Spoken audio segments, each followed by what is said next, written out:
Hello বন্ধুরা, আজ 31 জানুয়ারি আর আমার সোনার ফার্স্ট বার্থডে বলে কথা। একটু স্পেশাল তো হবে। এদিকে ঘর সাজানো প্রায় রেডি হয়ে গেছে, এদিকে আমি রান্না করছিলাম ওর জন্য, কিন্তু আজকে শনিবার তাই নিরামিষই রান্না হয়েছে সব কিছু।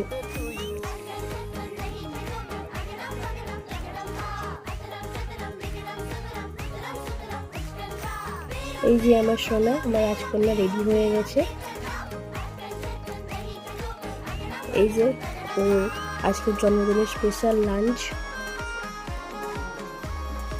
তারপর সবাই ওকে একে একে আশীর্বাদ করে দিচ্ছিল, আর ও না কিছুতেই থাকছিল না। ও খুবই বিরক্তি খাচ্ছিল, কিন্তু এইটুকু তো করতেই হবে। তারপর সন্ধ্যেবেলায় একটা কেক আনা হয়েছিল, সেটাই কাটা হচ্ছিল।